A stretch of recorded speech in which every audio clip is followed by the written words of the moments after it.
the Orange Lady, and this is the Squeeze podcast, where we talk about the mistakes that I've made so that you don't have to. I have experience in the tech, nonprofit, and public sector as a first-gen professional.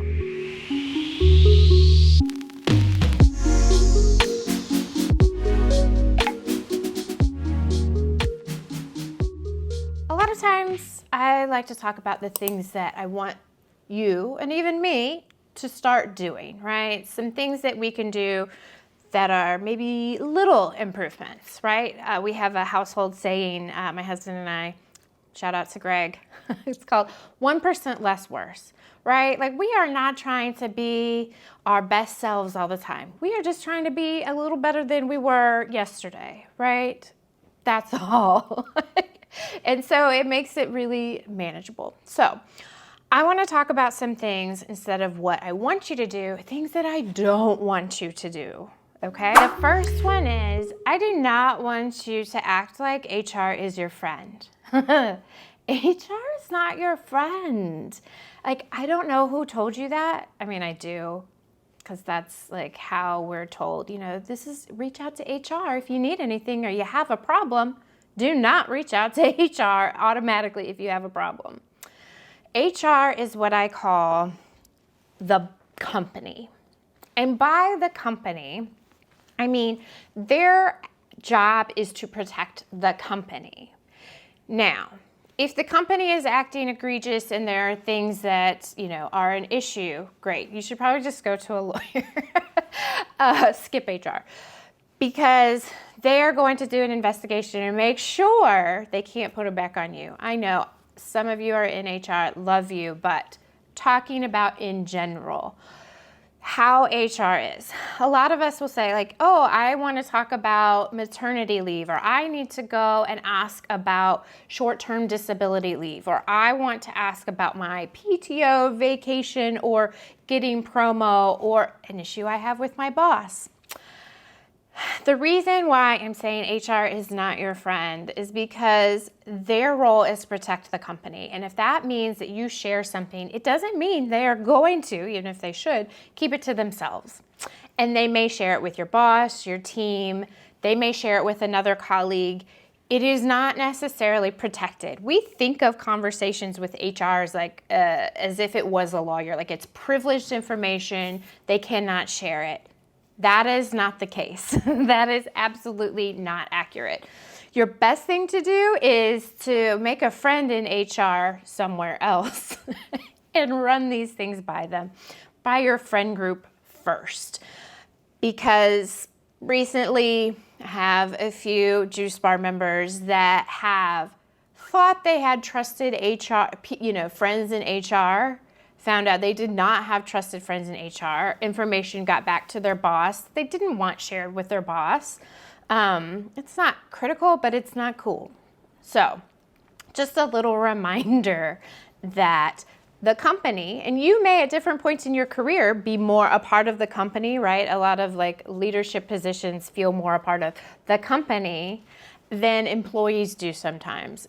I hope that distinction comes through in that, we all work for the company, but some of us are protecting the company and some of us are more concerned about doing the right thing or getting the work done and not necessarily the company.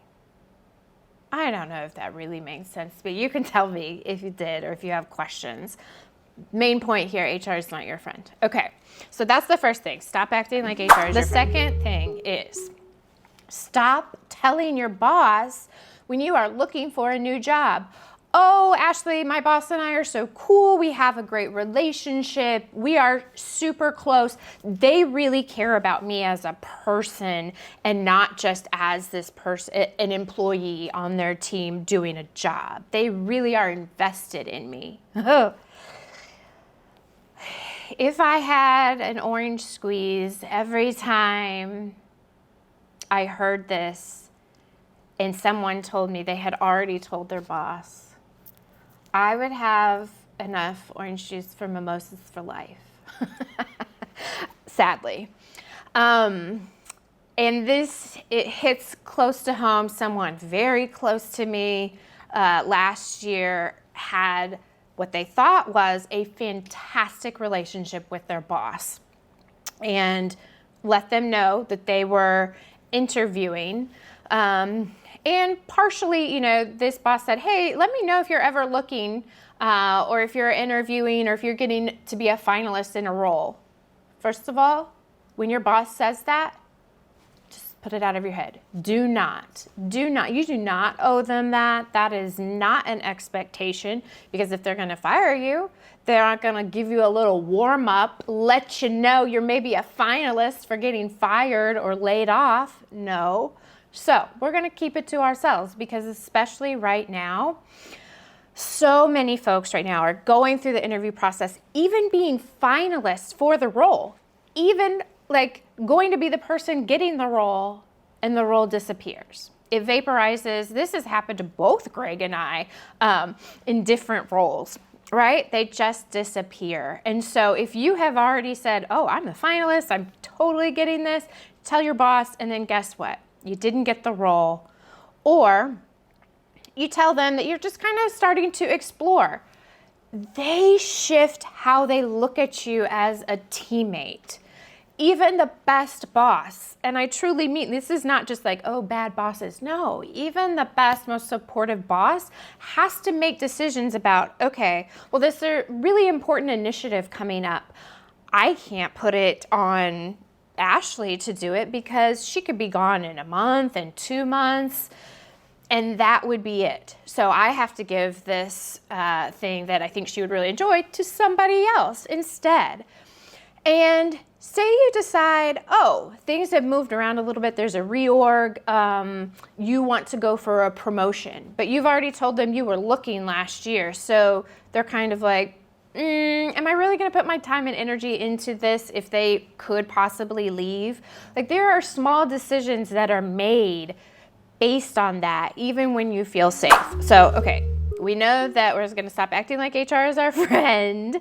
We are also not going to tell our boss when we are looking or interviewing or even a finalist for a role, okay? We're going to put in our notice when we have signed on the dotted line.